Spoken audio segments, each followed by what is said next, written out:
اصل کہانی سنانے سے پہلے یہ ضروری معلوم ہوتا ہے کہ ان واقعات سے پہلے کے دور کو دیکھا جائے۔ صلاح الدین ایوبی کے نام، اس کی عظمت اور تاریخ اسلام میں اس کے مقام اور کارناموں سے کون واقف نہیں۔ ملت اسلامیہ تو اسے بھول ہی نہیں سکتی، مسیحی دنیا بھی اسے ہمیشہ یاد رکھے گی۔ لہٰذا یہ ضروری معلوم نہیں ہوتا کہ صلاح الدین ایوبی کا شجرہ نسب تفصیل سے بیان کیا جائے۔ ہم جو کہانی سنانے لگے ہیں وہ اس نوعیت کی ہے جس کی وسعت کے لیے تاریخ کا دامن تنگ ہوتا ہے۔ یہ تفصیلات وقائع نگاروں اور قلم کاروں کی ریکارڈ کی ہوئی ہوتی ہیں، کچھ سینہ بسینہ اگلی نسلوں تک پہنچتی ہیں۔ تاریخ کے دامن میں صلاح الدین ایوبی کے صرف کارنامے محفوظ کیے گئے ہیں۔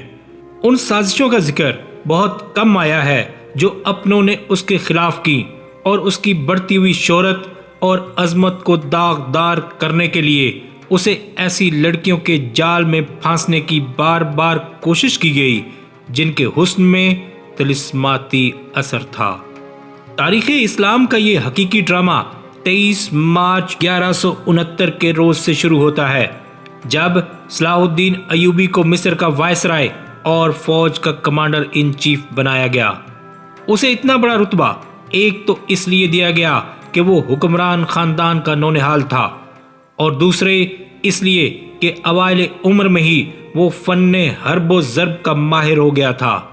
سپاہ گری ورثے میں پائی تھی، اس کے ذہن میں حکمرانی کے معنی بادشاہی نہیں، اسلام کی پاسبانی اور قوم کی عظمت اور فلاح و بہبود تھی۔ اس کا جب شعور پیدا ہوا تو پہلی خلش یہ محسوس کی کہ مسلمان حکمرانوں میں نہ صرف یہ کہ اتحاد نہیں بلکہ وہ ایک دوسرے کی مدد سے بھی گریز کرتے تھے۔ وہ عیاش ہو گئے تھے۔ شراب اور عورت نے جہاں ان کی زندگی رنگین بنا رکھی تھی، وہاں عالم اسلام اور خدا کے اس عظیم مذہب کا مستقبل بھی تاریک ہو گیا تھا۔ ان امیروں، ان کے وزیروں اور مشیروں کے حرم غیر مسلم لڑکیوں سے بھرے ہوئے تھے۔ زیادہ تر لڑکیاں یہودی اور عیسائی تھیں جنہیں خاص تربیت دے کر ان حرموں میں داخل کیا گیا تھا۔ غیر معمولی حسن اور اداکاری میں کمال رکھنے والی یہ لڑکیاں مسلمان حکمرانوں اور سربراہوں کے کردار اور قومی جذبے کو دیمک کی طرح کھا رہی تھیں۔ اس کا نتیجہ یہ تھا کہ صلیبی، جن میں فرینک، فرنگی خاص طور پر قابل ذکر ہیں، مسلمانوں کی سلطنتوں کے ٹکڑے ہڑپ کرتے چلے جا رہے تھے، اور بعض مسلم حکمران شاہ فرینک کو سالانہ ٹیکس یا جزیہ ادا کر رہے تھے، جس کی حیثیت غنڈہ ٹیکس کی سی تھی۔ صلیبی اپنی جنگی قوت کے رعب سے اور چھوٹے موٹے حملوں سے حکمرانوں کو ڈراتے رہتے، کچھ علاقے پر قبضہ کر لیتے، تاوان اور ٹیکس وصول کرتے تھے۔ ان کا مقصد یہ تھا کہ آہستہ آہستہ دنیا اسلام کو ہڑپ کر لیا جائے۔ مسلمان حکمران اپنی رعایا کا خون چوس کر ٹیکس دیتے رہتے تھے۔ ان کا مقصد یہ تھا کہ انہیں عیش و عشرت میں پریشان نہ کیا جائے۔ فرقہ پرستی کے بیج بھی بو دیے گئے تھے۔ ان میں سب سے زیادہ خطرناک فرقہ حسن بن صباح کا تھا، جو صلاح الدین ایوبی کی جوانی سے 1 صدی پہلے معرض وجود میں آیا تھا۔ یہ مفاد پرستوں کا فرقہ تھا، بے حد خطرناک اور پر اسرار۔ یہ لوگ اپنے آپ کو فدائی کہلاتے تھے، جو بعد میں حشیشین کے نام سے مشہور ہوئے، کیونکہ وہ حشیش نام کی ایک نشہ آور شے سے دوسروں کو اپنے جال میں پھانستے تھے۔ صلاح الدین ایوبی نے مدرسہ نظام الملک میں تعلیم حاصل کی۔ یاد رہے کہ نظام الملک دنیا اسلام کی ایک سلطنت کے وزیر تھے۔ یہ مدرسہ انہوں نے قائم کیا تھا جس میں اسلامی تعلیم دی جاتی اور بچوں کو اسلامی نظریات اور تاریخ سے بہرہ کیا جاتا تھا۔ ایک مورخ ابن الاثر کے مطابق نظام الملک حسن بن صباح کے فدائیوں کا پہلا شکار ہوئے تھے، کیونکہ وہ رومیوں کی توسیع پسندی کی راہ میں چٹان بنے ہوئے تھے۔ رومیوں نے 1091 میں انہیں فدائیوں کے ہاتھوں قتل کرا دیا۔ ان کا مدرسہ قائم رہا۔ صلاح الدین ایوبی نے وہیں تعلیم حاصل کی۔ اسی عمر میں اس نے سپاہ گری کی تربیت اپنے بزرگوں سے لی۔ نور الدین زنگی نے اسے جنگی چالیں سکھائیں۔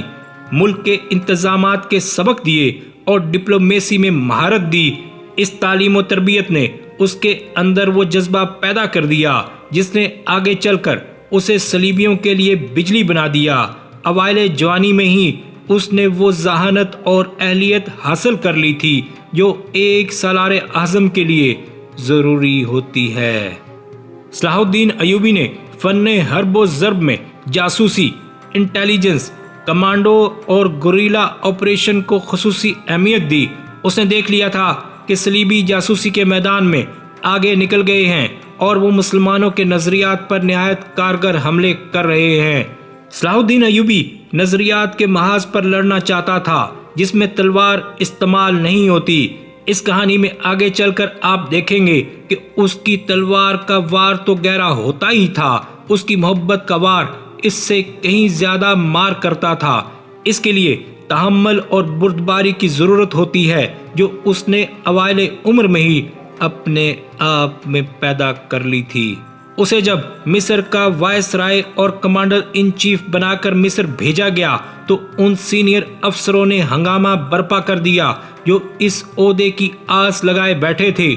ان کی نگاہ میں صلاح الدین ایوبی ابھی طفل مکتب تھا، مگر اس طفل مکتب نے جب ان کا سامنا کیا، اس کی باتیں سنی تو ان کا احتجاج سرد پڑ گیا۔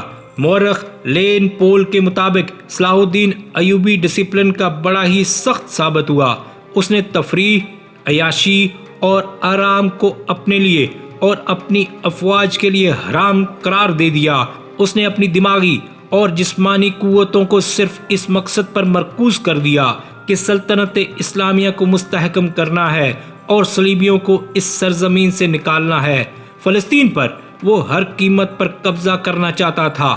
اس نے یہی مقاصد اپنی فوج کو دیے۔ مصر کا وائس رائے بن کر اس نے کہا، خدا نے مجھے مصر کی زمین دی ہے، اس کی ذات باری مجھے فلسطین ضرور عطا کرے گی۔